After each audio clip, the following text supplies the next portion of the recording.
Welcome to New England Soccer Journal's The Goal Podcast, the podcast for serious soccer players and their supporters to help further their development and navigate their way throughout their soccer careers. And now, here's your host, Matt Langone. Hello and welcome to another episode of New England Soccer Journal's The Goal Podcast. I'm your host, Matt Langone. Today I'm joined in studio by NESJ writer Matt Doherty, and our guest will be Project Goal Executive Director and co-founder Darius Shirzadi. Darius, thanks for taking the time with us. Thanks for inviting me. Absolutely. Wanted to have you on to kind of discuss Project Goal because it's a great organization in Rhode Island that does great work, and kind of wanted to have you come on here and explain it to our listeners and get them familiar with it as a New England organization. So first and foremost, you mentioned off air, Project Goal has been around for 21 years. You're the co-founder. You've been around since its inception. What's kind of the main things that you guys focus on and what you guys do?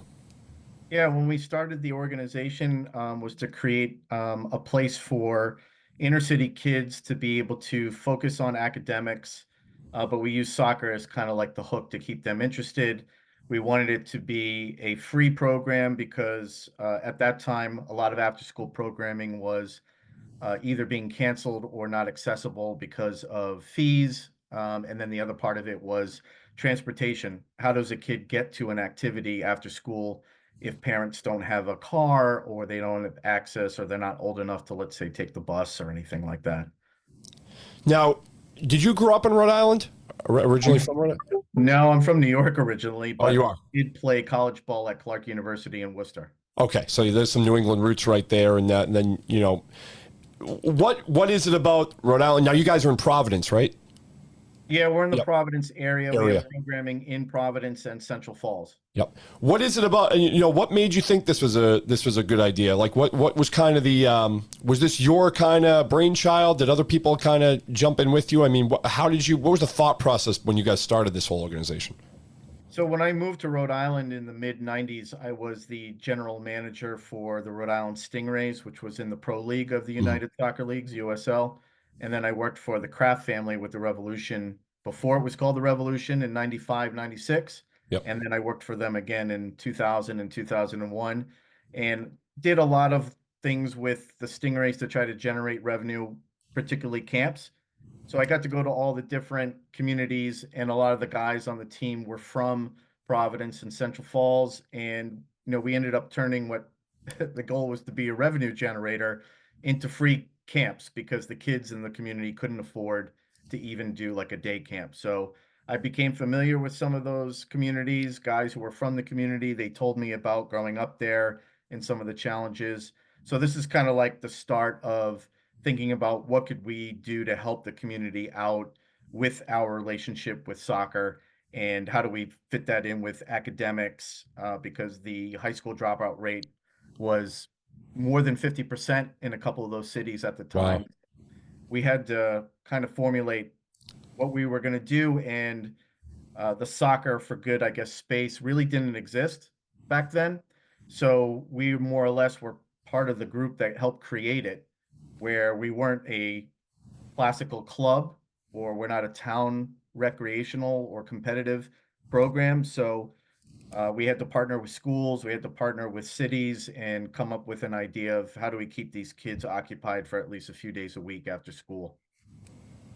That's awesome. So can you take me through sort of the program itself? Like, what ages are the kids? When do they come to you? And what do they do when they're there? Like, what's kind of a 101 of what happens at Project Goal?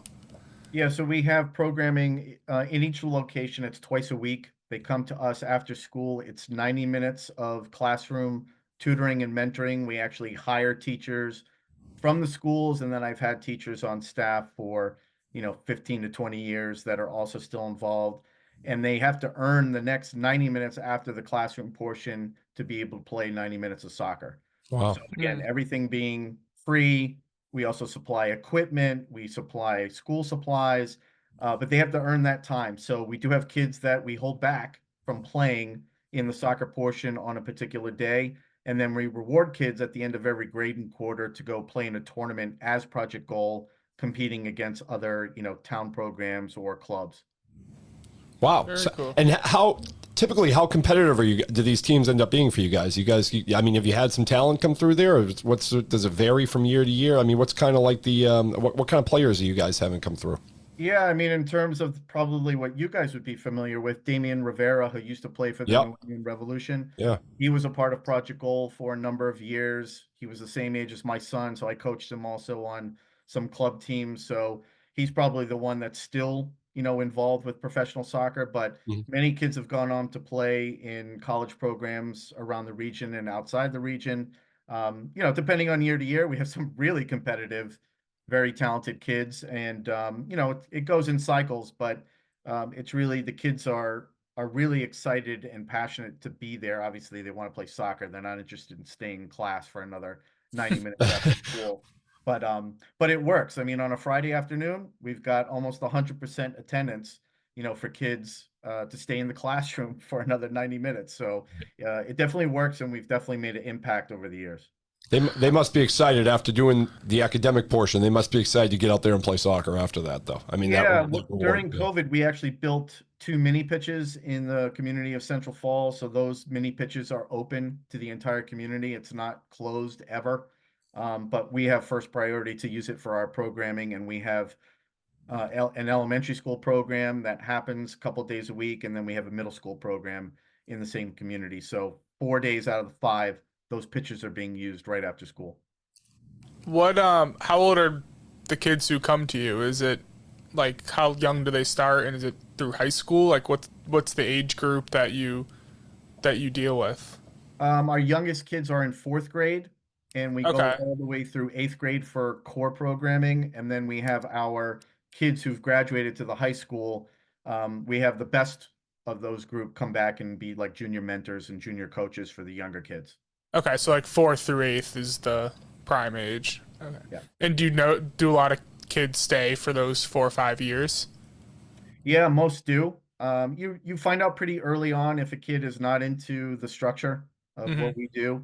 So they don't last more than, I would say, a couple weeks to a month. So other than that, then they're usually with us for a few years. What is it about? I mean, how would you kind of sum up the Providence here in Rhode Island? I mean, I know they have a pro soccer team now in Rhode Island. I would assume, I know basketball is big in Rhode Island too with Providence College. So it's a small state that packs a pretty big sports punch. But how much has soccer grown as a sport in the state and in that Providence area? It's extremely big. I mean, it's such a mixture of different communities and populations. I mean, coming into the area myself in the mid 90s, there's a huge Portuguese population, Portuguese, Cape Verdean, very big Latin American. And then there's a very large, obviously, like Irish, I would say English American contingent, but soccer has grown enormously. And it's amazing in some of the communities here how big their youth soccer programs are. And then you have like what had happened in the past, they still have existing like Portuguese and Italian social clubs that have soccer teams as well. They're not as, I would say, prevalent as when I started in the mid 90s, where guys were getting paid cash under the table to be playing because there was no professional league. So it's grown a lot. And obviously with the Revolution coming into the area in the mid 90s, and now the new Rhode Island FC coming into the area and opening up their new stadium since last year. So yeah, it's big. I mean, it's very exciting, especially with the World Cup coming up next year. Yeah, I was going to say that's only going to, I think, feed the frenzy a little bit in the aftermath of the World Cup. I would think would increase that interest. I saw a stat on your website here. You guys have a high school graduation rate of 96%. That's pretty impressive. And 90% of the kids going on to college. Are those things that you guys really pride yourself on as an organization, is seeing it through and making sure the pathway ultimately leads to that for these kids? Yeah, I mean, we have some really caring staff that really just follow these kids around in terms of making sure they're doing well, what other issues they may be having that could affect their performance or behavior in school. And we just drive home the message about, if you could put academics and, athletics or soccer together, you can really write your ticket to higher education. And we try to bring in a lot of college athletes, volunteers from like PC, Brown University, from the area. And then, we have the Revolution that comes down and does a couple clinics. They have people come talk to the kids. We have people from Rhode Island FC now, but then we also have people from the government community, business community that talk to the kids, higher ed. And then, of course, they always get jacked when we have, people from the soccer arena, like a Steve Nickel from ESPN, Right. come down and talk to the kids, and they see his video. And, so, I mean, it's a big deal. And we try to give them a larger perspective outside of their small community. Yeah. Kind of going off that, right? Like, you guys, your mission, right? When a kid comes in 4th grade, leaves in 8th grade, like, what's the goal that you guys want to do to help develop the player, like the kid? Like, where do you want him to be when he leaves Project Goal? So GOAL is acronym for Greater Opportunity for Athletes to Learn. It's all about presenting opportunities to the kids. I always put the analysis, you can bring the horse to the water to drink, but it's up to them to actually stick their nose in there and actually drink it. So we expose them to all these different things that they would not be exposed to if not being in the program, even if it's something as little as to taking them to Gillette to watch a soccer game, or meeting somebody, or talking to a college athlete and understanding like how much time do they spend studying, and then how much free time do they have between studying and playing in a Division I soccer program. So if they can walk away and absorb one thing, they get one thing out of being in Project Goal, I think we have succeeded. I like that, yeah. Is this an organization that, from what you can tell, is unique to Providence? I mean, have you seen similar organizations like this in other places? Was there one that was the motivation for you guys to start one in the Providence area? I mean, what have you seen in terms of similar type things, in New England and maybe around the country? No, so we're the only program like what we do in Rhode Island. There are what I call other soccer for good organizations in New England. Boston Scores is a big one, but everybody does something a little bit different. What we've done obviously has, I think, caught the notice, and our stats show the impact that we've received a FIFA Foundation grant 14 different times over the 21 years. Wow. And that's really for organizations that are able to make an impact through the sport, but not necessarily developing the next Cristiano or Leo Messi. It's about making a difference and using the sport in a positive social way. So that has really, I think, defined what we've been able to do. And it's nice to see the soccer community notice that, but also outside of that, the education community. Yeah, and I'm curious when people maybe listen to this podcast or dive into more about what you guys do. I mean, you've been doing it for 2 decades, but this feels like something that would be doable in a lot of communities and across New England and in the country. It seems like a worthwhile thing. Is that? I mean, are you hoping that more of these things pop up, throughout New England and beyond? Yeah, we're always asked to expand the programming into different communities, and also we've been requested to go into other states, even other countries. I think the main challenge to it, certainly what we do is replicable, but it's raising enough funds to make sure that the program is free of charge. So then there's no excuse, right? I've been involved with Premier Soccer and things like that, where people pay, and so they feel like they are, owed something, or there's some pecking list of priority in terms of what's needed for a player or the family. Here it is, like, we present the program, there's no fees involved. There are simple things: show up on time, do your work, behave. And if you can do that, you're going to get a lot out of the program.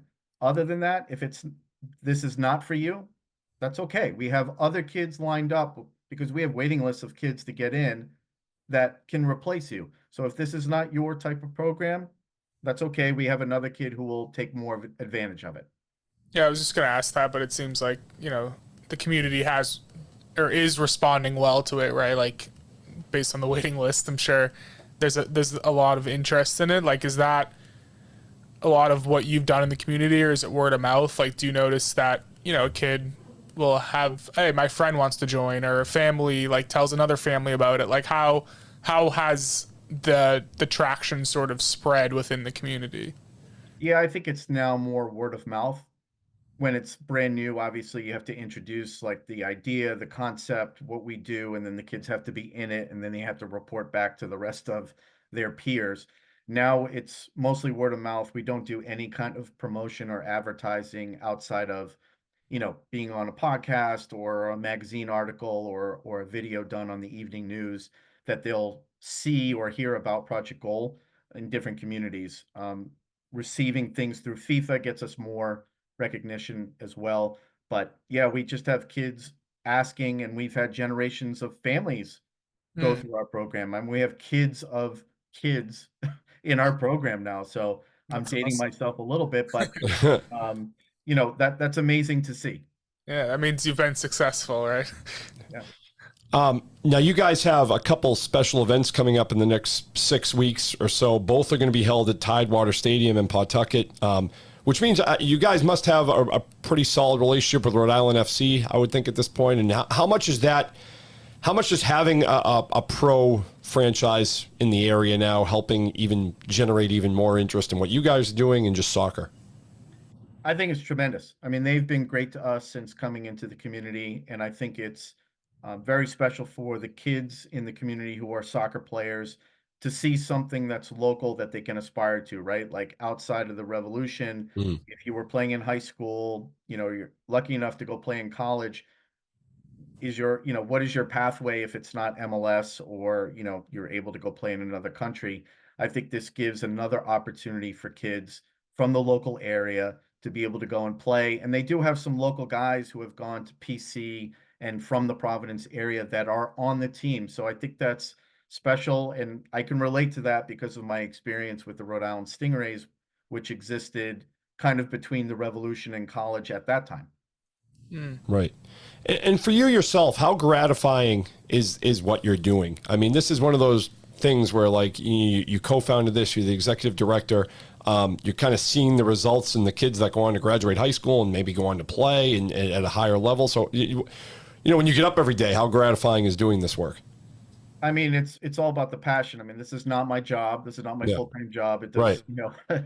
I have to go do something that actually, pays my bills. Right. But it's it's a lot on top of having a full-time job. It's a lot to do this. And kids. But yeah, now you're, now taking care of other people's kids during that time. But to be able to still remain involved with soccer, this is what it's all about. And to see kids succeed, I think that's the biggest reward that you can get, that kids who walk away and they're succeeding now in, their professional careers after they've been in Project Goal. And you would like to think that you had a little bit of a part of that success.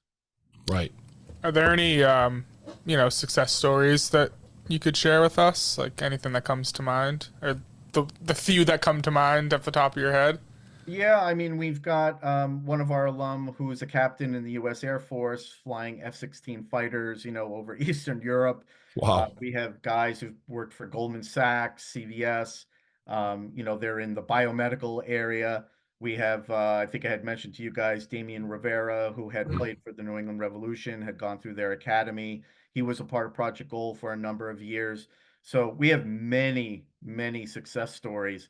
And they're just all great to see. And it's amazing when I run into an alum after I haven't seen them for many years to talk about what they're doing. And I'm always amazed to hear, I could never picture the kid that I knew doing what they're doing now.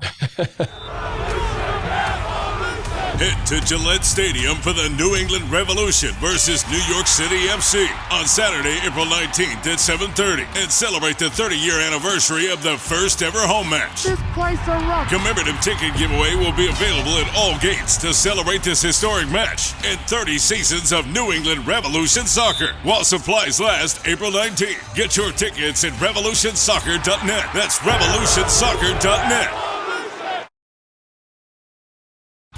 Are you serious about playing your sport in college? Do you need a flexible education that allows you to maintain your practice and competition schedules while also preparing you to succeed at the next level? You should check out the University of Nebraska High School.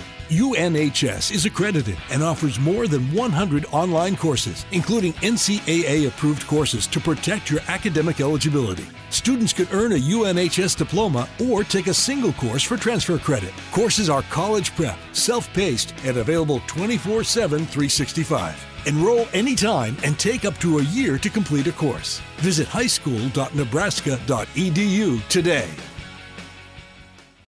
Serious about playing college soccer? Elite College Soccer Camps are your gateway. Train with top college coaches and receive personalized feedback. Our West Coast Elite Camps offer exposure to national programs, plus small group seminars on recruiting and college life. Included is a free camp Zoom for parents and players covering the ever-changing recruitment landscape. At the camp conclusion, get a verbal and written 101 evaluation, free 11v11 game footage, and access our analyst option. With coaches from NESCAC to the Big West and all over the country, our unique format maximizes exposure. Trainers are on site, lunch delivery is available, and parents can watch every game. Our camps sell out, so don't miss out. Register now at EliteCollegeSoccerCamps.com. That's EliteCollegeSoccerCamps.com. Your path to the next level starts here. Before we let you go, Darius, we're going to turn our attention to Extra Time with producer David Yaz. He's going to hit us with 3 random questions from the soccer world, and we'll see if Darius can handle this. David. It's the end of regulation, so let's move to Extra Time.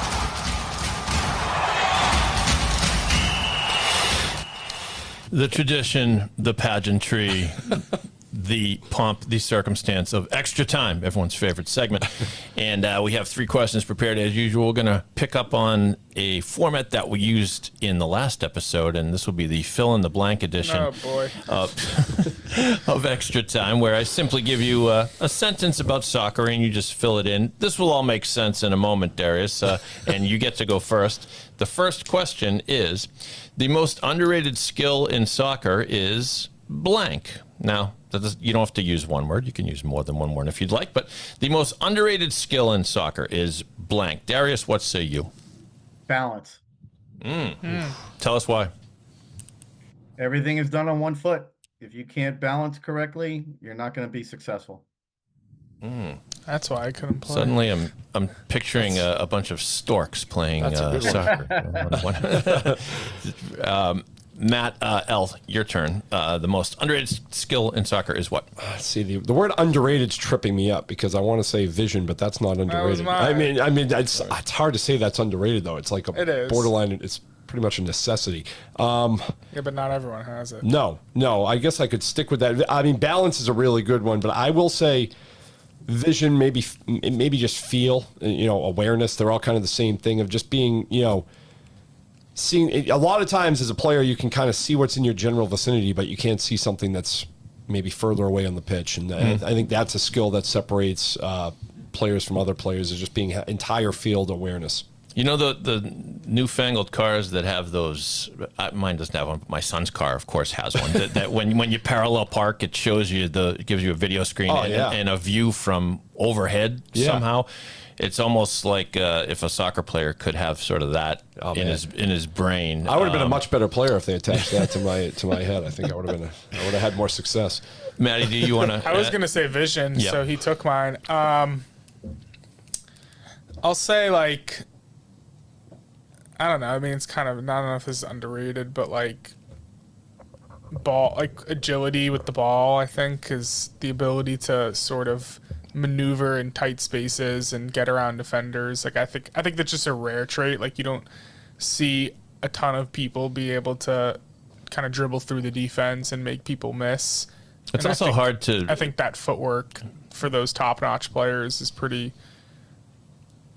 important. That helps them separate from others. It's also one of those kind of underrated. I don't know. Vision was mine, but Matt took it. So. Okay.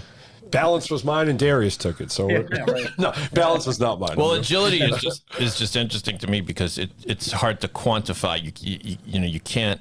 I mean, you can give somebody a score of agility, but it's not. Just watching them play.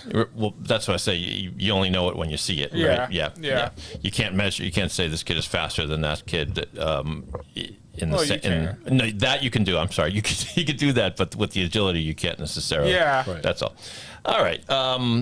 Number 2, Matt D. I selected this one especially for you, so you can kick this one off. You can go first. If a parent yells something, this is right up your alley. Right up your alley. If a parent yells something inappropriate from the sidelines one more time, I might blank. I was at a game on Sunday, and there was an annoying parent, a couple people down from me. Oh my God, I was ready to pull my hair out. We got to do a pod on this. Just the tales from the sidelines. He was just so obnoxious. I would say. Was that parent getting on officials or the other team? Yeah, refs? Okay. And other team. But say that again. I would do. If it happens one more time, I might blank. You can answer it any. I'm gonna keep it PG. You said pull your hair out. I suppose that qualifies. Yeah, that works. Yeah. Let's keep it at that. Yeah, well, tell us. I might erupt. I think there's a point where I sometimes I want to be there when that happens. When Doherty erupts. Just like, please stop. Like the ref was bad. I'll give him that. But is there any end in sight to it, in your opinion? Like, the parents are getting worse. No, really. I was at my son's AAU basketball game. It wasn't his game. We were waiting. My son's team was waiting to play. This was about 3 weeks ago. We're watching the game before us. There's a guy watching the game holding like a 8-month-old baby. The play comes down to the side. The ref misses what that guy thought was a travel. The ref didn't call a travel. The guy gets up while holding the 8-month-old baby, goes onto the court while the game is happening, gets in the ref's... Onto the court? Yeah, goes onto the court while the game is happening, gets in the ref's face, screams at him for not calling a travel. The ref then proceeds to pick a fight with the guy holding the baby, saying, I was right there at a great view. He's like, you don't want any of this. You don't want any of this. Come at me. I'm like, what is happening right now? Like, this is like a 6th grade basketball game. The ref's picking a fight with a dude holding an 8-month-old. Like, and that baby grew up to be LeBron James. Yeah, we'll have to do a where are they now with that baby. So what is your answer? Yeah, So my answer is that, to David's question, this is not going anywhere. The especially with the more money people are shelling out, the more insane they're getting. Like that, you're shelling out $1,500 to play AU basketball. You almost feel entitled. Like, if I want to walk on the court, it's nuts. Yeah. So particularly at the club level and the AAU level, it's only going to get more nuts because the money is now becoming crazy, and it's like there's already the stress of like I want my son or daughter recruited. I'm also paying this money. It's all just manifesting itself into this nuttiness. And I agree with Doherty. So you might go nuts. I'll erupt. Yeah, you can't pull your hair out like me. My hair's too short. Same, yeah. Maybe I'll grow it out just to pull it out. No, but I said that like the AAU culture. I saw a TikTok video that was very funny. It was sort of a parody of AAU coaches, and it happened to be baseball, but I think it could apply for any sport. And the coach said, "Hey, welcome to AAU baseball. You just made the team. What's the name of the team? Oh, we're the Dirt Dog Rangers." But it was a stupid name, which is funny because they all do stupid names. Yeah. And then it's like the first tournament we have is in Sarasota, Florida. And the parents like, oh, I didn't realize we were going to have to pay for travel. Yeah, it's travel for the year shouldn't be that much. Something like $25,000 to $50,000 or something like that. But if we win in that tournament, we get to go to one in El Salvador and whatever, like or Dominican Republic. All right. Anyway, Darius thinks we're crazy. Yeah. Darius, you've been waiting patiently. If you hear another parent complain inappropriately, you might what? So I was actually thinking, am I another parent? Am I a coach? That's a good question, actually. You can take it any way you want, but I would say just sort of if you're just an onlooker and your emotion tells you what. So I've been a part of a couple of clubs. They usually have like meetings at the beginning of the year to talk about, like parents and incidences like that. I would probably go to the referee, at some point. If I was the coach, I'd pull him over and be like, hey man, you shouldn't be putting up with that. You should ask that person to leave. If I was a parent, I'd probably definitely say something, or I'd go find some kind of league official or game official on the sideline part of the club who's available, and just say, hey, you know, because then it disturbs the kids too. The kids are a little bit shaken when they see that as well. Yeah, they hear it, right? Yeah. I mean, they're as shaken up as I think the parents, because they're the ones on the field listening to this stuff, and it's never usually just directed at the referee. It's always directed at the referee and some kid who's doing something, who's that parent's not their kid. Right. Yeah. So yeah, I mean, it's out of control. I mean, even I've seen parents addressing their own kids, you know, inappropriately during the game. Yeah. That might be the saddest of all. I mean, it's all bad, but yeah, I remember seeing an AAU basketball game where the parent was courtside and screaming at his kid, "What are you doing? What are you?" And the parent was not a coach. He's just the parent, and the poor kid. Oh boy. Yeah, I wish that kid the best. That's my dad. If you're listening, Dad, I love you, but thanks. Well, psychoanalysis of Matt Doherty coming up later in the show. All right, let's see. Yeah, we've got one more. sorry. I'm all betwixt and between here. Final question for extra time is: the biggest misconception about soccer is blank. Darius, let's let you handle that one first. The biggest misconception about soccer is blank. Heard a lot of non-soccer people say it's too boring. Oh, there we go. Yep. There we go. And right, and that's not enough scoring. Mm-hmm. You know, so and what do you say to those people when you hear that? I think it's tough if you don't have that appreciation for, you know, the amount of running, the skill, like, you know, all the things that you guys brought up, vision, the agility. I mean, I think it's you really have to be someone who's either really appreciation of sports in general, or into soccer, because I think that's always been the knock on it, right? I think that people can't watch it who are traditional football, basketball type of people, because it's too slow, it's too boring, there's not enough scoring. So I think that's the biggest misconception, because even in a 0-0 game, you can have a great game. Oh yeah, I think totally. Well, Matt L., would you like to take the same question? Yeah, that's a great one from Darius, and one that we've definitely discussed on the this podcast. In the last episode, we tried to crush that myth. Yep, and the other myth I've always wanted to crush that I've heard about is that soccer isn't physical. People for some reason think it's just not. It's not a physical game. It's not like football. It's running around kicking. It's like, okay. I mean, I've had some played a lot. I think I played pretty much every sport in the book growing up, and a lot of my worst injuries were playing. So I mean, it is as physical as you can think. And if you don't think it's physical, I challenge you to go watch a high school game, a high level club game, a prep game, a college game. Like, it's fast, it's physical, it's everything you want. And if you're not paying attention to that physicality, it's just something that you're never going to come off from. I mean, I think it's always just been the fallback for people who don't like soccer. Is those are the two things: it's boring and it's not physical. And it's like, okay, you're wrong on both. You clearly don't have any appreciation for how the game is played, because it is. I mean.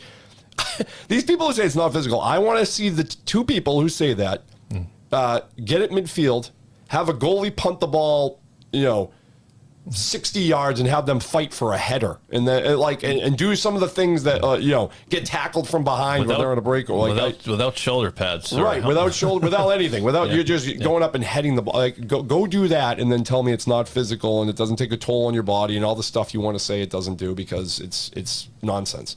Yeah, those are good ones. I think, I don't know if this is a misconception, but I think something I've, watching the game more, covering it more, is the athleticism. I think people kind of tend to other sports, which obviously require a lot of athleticism too, but I think in soccer it's pretty insane. Like, watching a game for 90 minutes and you're like, wow, like, these people are in insane shape. Yeah. And I think the stamina and the fitness to run around, like, I can't run around for 2 minutes, and like, they're doing it for a whole game, I think. And then just how much athleticism, like we were talking about earlier with the agility and speed and things like that, like, you don't really notice it until you're up close, just how much that takes to to be able to play the game and go back up and down the fields and make moves and then you add on that physicality. Like it is, I think I underappreciated how athletic soccer players really are. To your point, take an average athletic dude and put him on a football field and have a QB throw him a pass and say, okay, go this way, that way, and then he's going to throw it to you. You're going to leap up and you're going to catch it. Okay, do that. Now they're going to kick a soccer ball. Now you have to go leap up, but you need to kick it in that direction over there, either with your foot or with your head. Right. Like, I mean, it's pretty obvious which one requires more athleticism, right? I still think football requires the most athleticism in any sport. But, all right, you're removed from the podcast. Security. I mean, come on. I actually disagree. Well, what about come back to the point I just made? Yeah. Isn't that a more complex thing running to past do? the defensive back and jumping up to catch a ball requires more athleticism. To me, it's a short burst, and then if you score a touchdown, you're off the field for the next 15 minutes. Soccer never stops. It's a different type of athleticism. True. It's more stamina and fitness level. But, I mean, in terms of athletes, like, football takes the cake, in my opinion. I don't know. I would you realize we don't have a football podcast, I mean, right? I'd say I'm just being honest. I'd say soccer or basketball. I'd say those two, but I mean, those are the next two. I mean, football's great. Don't get me wrong, great. They're great athletes. I think you guys get better athletes though now. I remember growing up when there was no higher level soccer. All the good athletes went to go play basketball, football, baseball, and now that you actually have it more available and there's pro soccer like in the country, I find that's actually changed a bit. Right. Yeah, no, I know, and it's not even a knock on soccer. I'm just saying for football. No, but basketball is based so much on athleticism that like you can actually, theoretically take someone who hasn't played much basketball and is just a freak athlete and could probably turn them into a pretty good basketball player because it's so much genetics and so much athleticism. Soccer is like a rare combination of you need to have incredible athleticism with an incredible skill set that like you couldn't just take that great athlete couldn't become a good soccer. It's funny. I used to see in high school like kids who were like really good athletes try to kick a soccer ball around or try to juggle a soccer ball, and it was like the goofiest thing you've ever like. And didn't have that coordination. They had like but they could dribble a basketball or they could maybe shoot a basketball. They didn't have that soccer coordination. Is just a different. It's just different animals. It is. My son is an ultimate frisbee athlete, and try that sometime. Talk athleticism. Seriously, I'll save that for the Ultimate Frisbee podcast. No, it is. That's a great game. Launching next year. All right. Well, you've all been very good sports, except for Matt Doherty. I mean, you've all done great here, and we appreciate. Cheer me. I like the opinion. I like the diversity of opinion. It's very nice and an excellent addition of extra time. Darius, you did fantastic. And back to you, Matt, to wrap things up. Thank you, David. Awesome stuff as always. And Darius, great job with that in dealing with us going on our rants as that typically devolves into. Great. But seriously, Darius, thanks for joining us. That was great stuff. It was great hearing about Project Goal, and best of luck with the organization going forward. And I'm sure we'll be in touch with you. Thank you so much. Thanks for having me on. Absolutely. Thanks again to Darius Shirzadi for joining the podcast. I'm Matt Langone. Thanks for listening.